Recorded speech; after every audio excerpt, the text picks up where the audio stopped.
California's gold is seen statewide on California Public Television. This series is endorsed by the California Teachers Association, the California School Boards Association, and the California Library Association.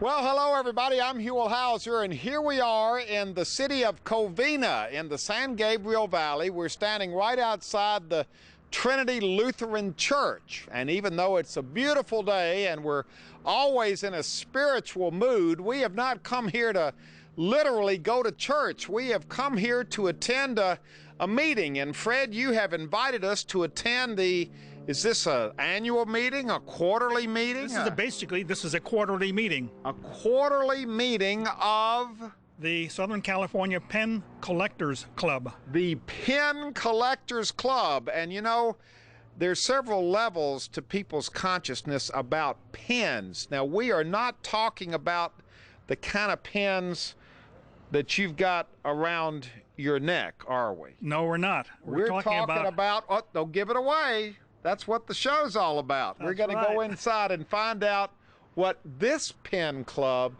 is all about. Come on, let's go inside.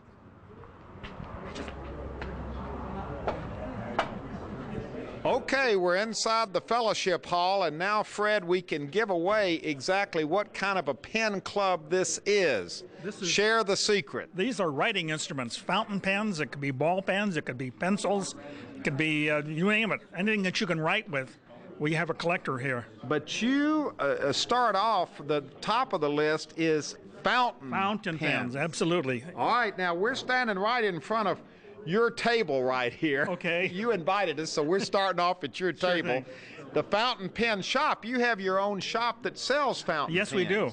Yeah, is it a big business these days? We're located in Monrovia, and we're kind of on a semi-retired situation, so it's a little bit less than what it was 10, 20 years ago. Well, but we're going to talk about this in a minute. The whole appeal of fountain pens is not quite what it used to be. I can remember fountain pens were a big deal. They were a big deal. Every time you graduated, you got a fountain pen. I got a fountain pen for Christmas one year, and it was a big gift. It was a great gift. Well, we still got a lot of gifts here to give right here. Give us a gift of a little bit of history, because I have a feeling that when you look out here, we're talking about a lot of people with a lot of old and very important pens and collector's items. Very much so. Get us excited about what you've got right here in front of you, because you got a whole table full of pens. This is one of my favorites.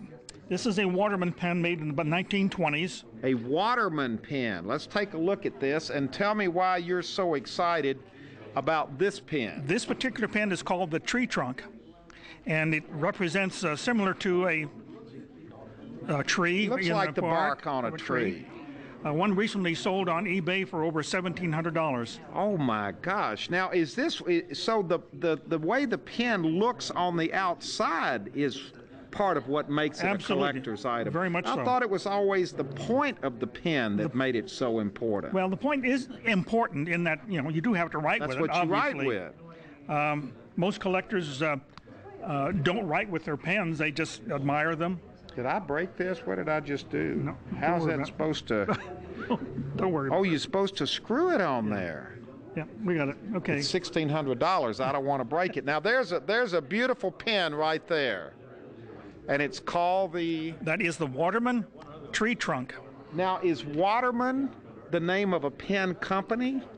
Waterman, the original Waterman was one of the big four pen companies in the 1920s and 30s. Which were Waterman? Parker, Schaefer, and Wall Eversharp. Okay, now there's a Parker calendar right there. Look at this. Right. Buy the Parker fountain pen because it's a good pen, Parker pen. Absolutely. This happens to be a reproduction of one of their famous ads of the early 1900s, and we're offering this today as a door prize for the members here that are assembled. All right, so these are all members of the pen club here. Just in Southern California, right. Can we walk over and I guess we can talk with some of these? Howdy, how you doing?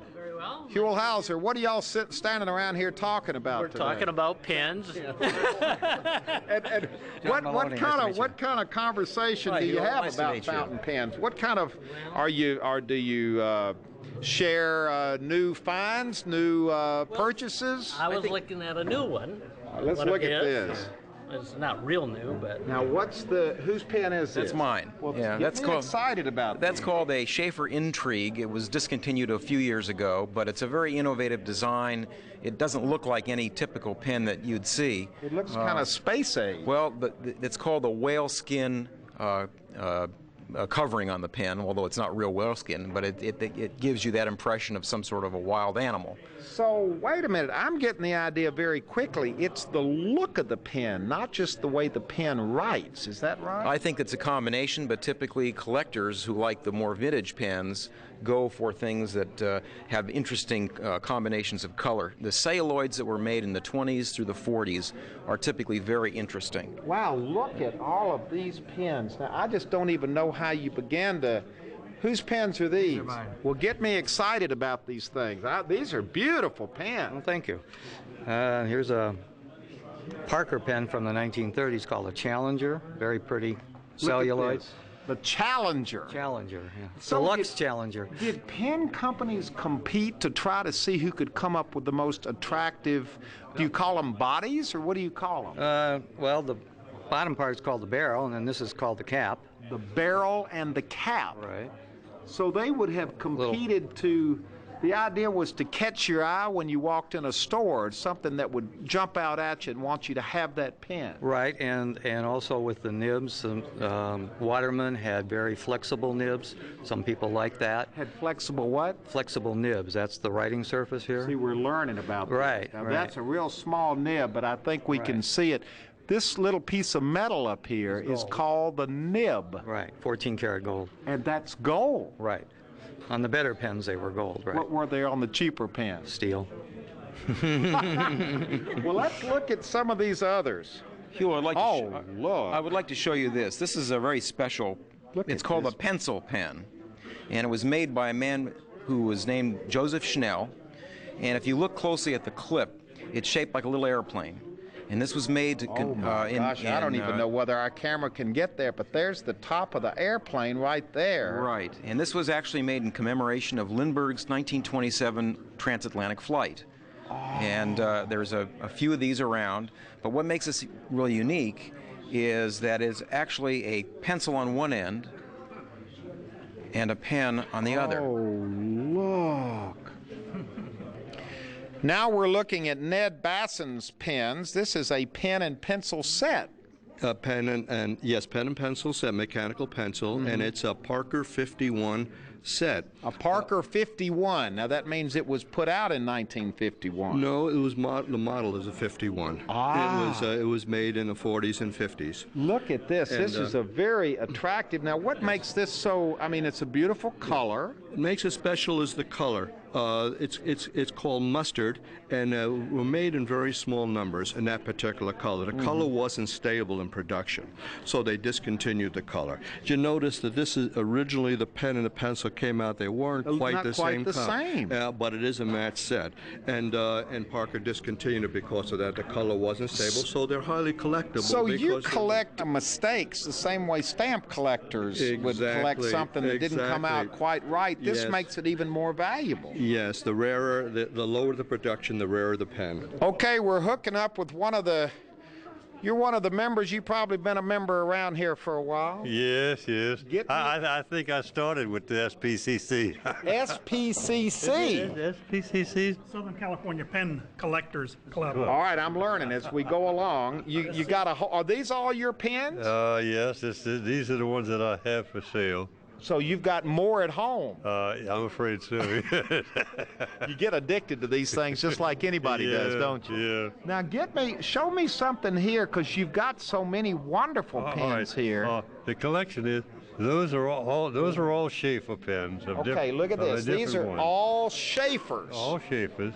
These are all Parkers. These are all Parkers. These are mixed Eversharp and Waterman, Eversharp, Waterman. and those are other brands. Oh, those are Well- that's kind of the Heinz 57 over there. I pulled out a couple of specials I want you to see. This is a German silver pen from the 1920s four colors. Oh, look at this. I hope the camera picks these up because they're so beautiful, and they were made well back then, weren't they? Jim, in other words, by picking the color and then sliding the barrel down, the points is exposed for writing. You pull it back and you rotate it to the next position, and it comes out a different color. Oh, yeah, I'm out of ink there. Well, isn't that's the trouble, wasn't it? You kept running out of ink. No, this was four colors pencils in one. It was probably used by draftsmen, German draftsmen back then. Wow. The other little unique thing I pulled out, that's a lady's purse pen. Look at this. A lady's purse They carried pen. those. They carried. I mean, a pencil. They carried those in their purses. Okay, so wait a minute. This wasn't a fountain pen. This was a lady's purse pencil. And if you notice, it folds up. Oh, look at that. It goes down that small. Now, I hate to be crass and ask, but how much would something like this I got a tag go on. for? I got a tag on it for $30. Well, that's a good deal. Yeah, it depends on the collector. So some think it's too much, some think it's too little. Now, here's a guy who obviously specializes in Inkwells. inkwells. Is there a big market, a big interest about in inkwells? Well, I'll tell you, Huell, not as big as fountain pens, but we are a specialized group, and we're very gung-ho, as they would say, when it comes to So you're a subset of the fountain pen club. I would say so. The inkwell people. A subset, but a very important part of it. Well, tell me why these are important. Well, they're important because basically with the inkwell, you can go ahead and the bottles, of course, are inside. This is so interesting to see how the bottles would just fit right in. Exactly. It fits Okay, right we in just there. saw one where they keep refilling by being... Right, exactly. It's the same principle. The thing is, though, why the ink flows in, all you got to do is go ahead, dip the pen in, and you're ready to write, and it'll write for hundreds of words. And isn't this interesting? At one point in our history in this country, in the world, every single desk in every single office would have an inkwell on it. Exactly. It was the way to write. I mean, this was part of the landscape. Oh, this definitely. is what people were used to seeing. Well, the thing is, though, the inkwells really were in use up until the early 60s. Even President Kennedy, when he signed bills, he would use an inkwell. In fact, one just like this.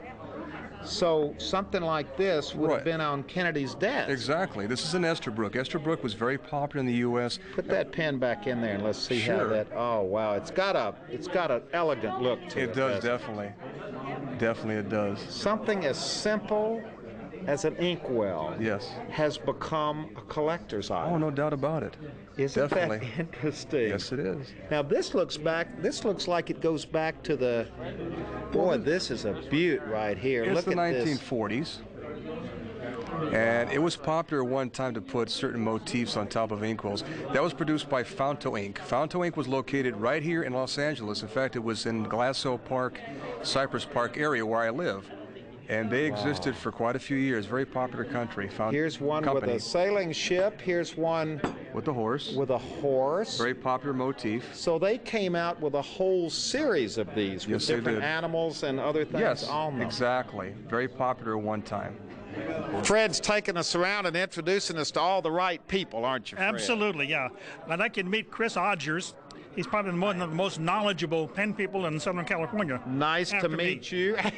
And this is your family here, so you got the whole family in this family thing, right. Tell us about this and how do people get started? How do you get bit by the fountain pen bug? Well, I've always liked writing instruments. I studied architecture in school, so I used to handle pens and pencils a lot, so it's nice to have a nice pen or pencil. And then and how many of these are still out there?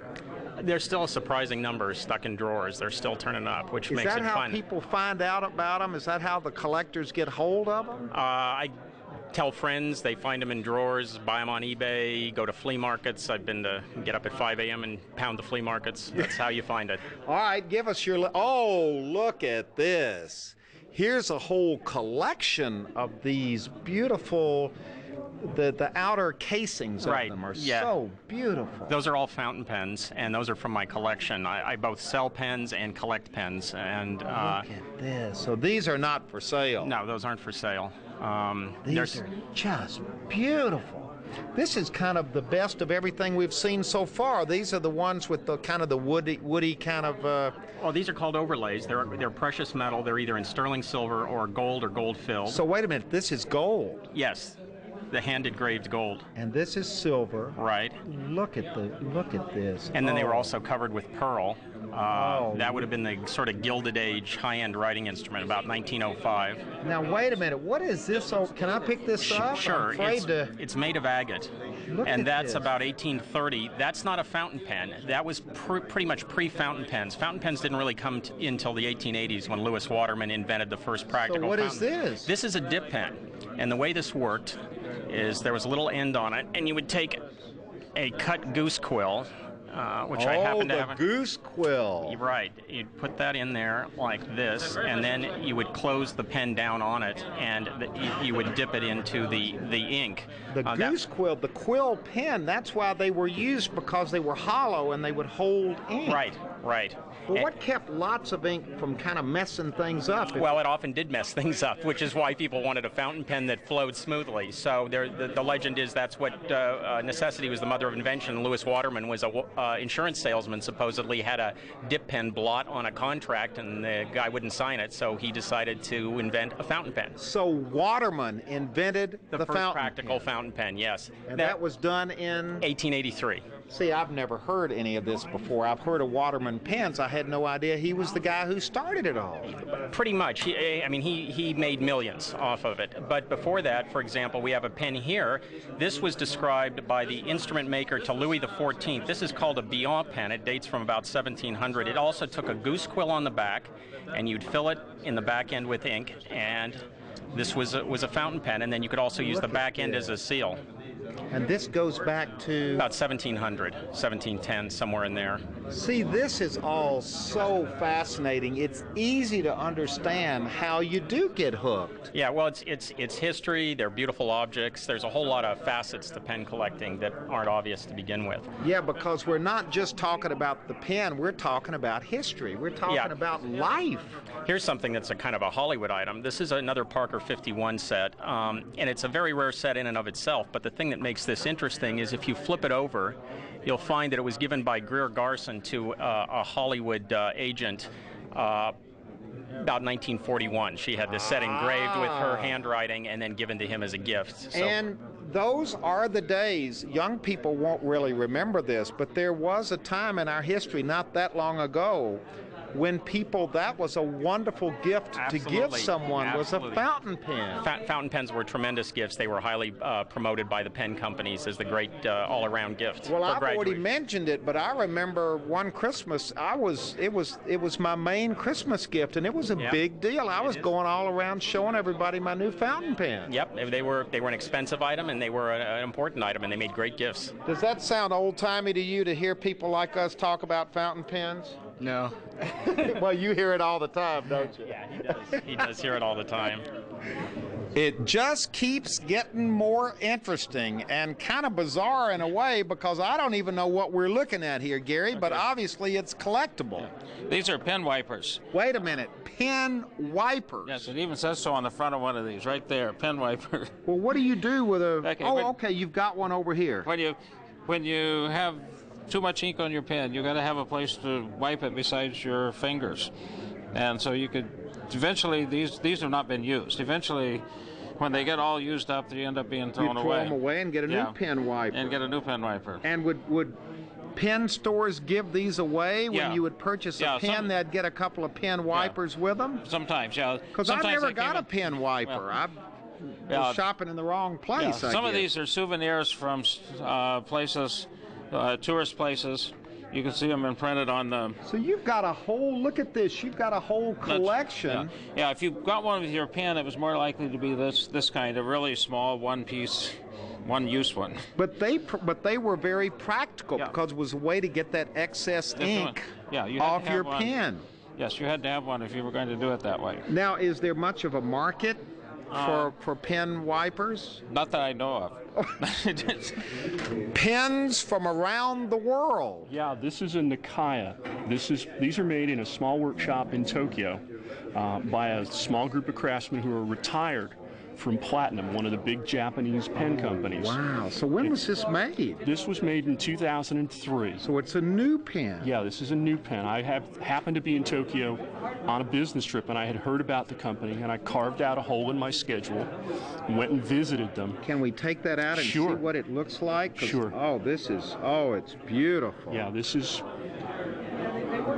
underneath all these many coats of purple lacquer is ebonite, the same material that bowling balls used to be made out of. So it's really lightweight.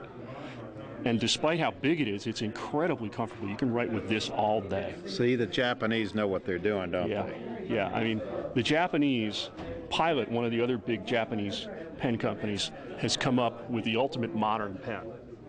Uh-oh, here it is. This is called the Vanishing Point. They've made these for about 40 years. This is, believe it or not, a retractable fountain pen.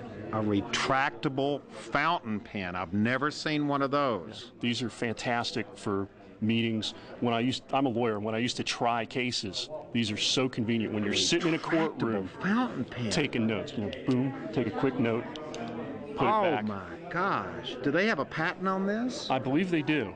What catches your eye? What catches your eye? There's so much here. Yeah, I know. But for a lady, I'm looking for something that's slender and that fits in my hand because I have a tiny hand. Now, do you still use a fountain pen? Yes, I do. Actually, I've gone back to a fountain pen. See, I think that's probably happening. Yes, I think a lot of folks are going back to fountain pens. She's gone back to a fountain pen. Is that happening? Are people going back? Believe it or not, yes, a lot of people are going back to writing with fountain pens. And why are you going back? Well, because it's nice to be able to sit and write a letter. Like I have aunts and uncles who live in different states. And instead of getting on the computer all the time and doing email, because you do that all day long at work, it's nice to sit down and relax and, get your thoughts and write an actual letter. We don't do that anymore. Yeah. So I enjoy writing letters again. Yeah. Now we're getting down to practicalities because Michael is actually going to write with one of these pens. That's what they were for. They weren't here just to look at. Exactly. And there were all kinds of beautiful nibs. This is one. This is called a fine flex, which means it puts out a very fine line, but you can make expression with it. You can widen it or thin it out. So the nibs were very important. I'm learning now the nibs were the points. Let's talk for just a minute about the penmanship, though, because you got this wonderful book. I'd never heard of Spencerian penmanship before. There was a whole family of the Spencers, and they were based in Washington, D.C., Mr. P.R. Spencer. And this was really the classic handwriting that you were to learn in the late 1800s. Now, would this have been learned in school? Oh, grammar school, absolutely. Age 4. Penmanship. 7, 8, 9, absolutely. Penmanship. Penmanship was a critical indicator of your likelihood for success in life. Yeah. It was really critical. And so you learned this and learned well. And if you had poor penmanship, it was a reflection on you. And your and your background absolutely, and your prowess at your business that you're intending to have. All right, let's write something here. Are you using the Spencerian method? What are you? Yeah, this is the best pen to use. Fine, flexible. Also, in the old days, you did not put your fist down and write like that. That was considered a no-no. You'd get your hand slapped with a ruler for that one. What would you do? Whole arm movement. The whole arm move. The whole arm is to move. The whole arm is to move. All right, so write something for us here. Oh, look at this. But now that's big writing. Well, you could do small, too. Look at this. Oh. And but you put artwork into all these things. And some of the letters are they're a pleasure to make. They're beautiful. And you might make large capitals and then... See, it's hard for me to even know what you're writing, though, now. It's so old-timey. Yeah. But, well, of course, what I was writing was your name here. But not that you could tell. But you could sort of make it look a little more legible, or so try. And would everybody have their own distinct, could you tell when you got a letter from someone who had written it? Yes, although they looked a lot more, there was a little more congruity than you see nowadays. A lot of the penmanship looked like just variations on this fancy theme that you would see. But yeah, most people could recognize the other people's handwriting. Do you still write with a pen? Oh, I do. I take it to my dental office every day. I write my charts in it with it. Patients come. They actually have me restore these while I'm working on people. So you not only work on teeth, you work on your patient's fountain pen. Absolutely. Fred is writing with his pen over there, with his nib. And John is standing here. I'm getting your business card because this is niche business at its best, John. What is it you do? What is it you specialize in? Well, I customize fountain pen points. I work on the iridium. I started out as in fine art as a sculptor, and I got dragooned into fountain pens because of my love for them, much to my wife's dismay. I've never heard anyone say they were dragooned into something. I just got sucked in. I mean, it was just, I was pulled right into this whole thing. And so you repair the nibs, the points on fountain pens. That's right. And how lucrative a business is that? I got 3 people. There were 3 of us working in our shop, and we're backed up 6 months. You're kidding. No, I'm not. John's got a special pen called a Chilton pen. A Chilton. Show us what's... Well, it's from the early 1920s. It's made out of hard rubber, like a comb is today. And it holds a tremendous amount of ink. There inside here is a sack, a rubber sack. And you put your finger over the back of the pen here, put it in ink, compress it, and the entire barrel fills with ink. So, and there's a rubber sack in there. Right, right. And this is from... Early 1920s, made, I think, in Boston, I believe in Boston. And when you come across something like this, you must just... It's like a kid in a candy store. Yeah. Well, that's it. That's been our day here at the Southern California Pen Collectors Club. Pen Collectors Club, and what a wonderful club this is. You've gotten me hooked on it. Well, we have a great time. Just You'll have to make you an honorary member of the Southern California Pen Collectors Club. I'm being pinned. You're being pinned with a pen. Absolutely, and I'm going to be looking for one of those old Parker pens that I saw over there that I had as a young boy. We're going to find one for you, too. Isn't it interesting that something, well, they'd been writing with quill pens for hundreds of years, but Waterman, according to Chris, 1883. That's right, 1883. And it's still going. Even in this computer age, people are interested, and some people are going back to fountain pens. They're learning about fountain pens and how much fun it is to write with a fountain pen. Well, they're part of our history, and hopefully they're always going to be a part of our future as well. We certainly hope so, too. Thank you very much. Thank you all very much. We've had a wonderful day learning about those wonderful, historic, and very useful pens. Thank you. Goodbye, everybody. Thank you. That's true. If I were the designer? Dale, do you ever see this combo? No. Looks like a pen.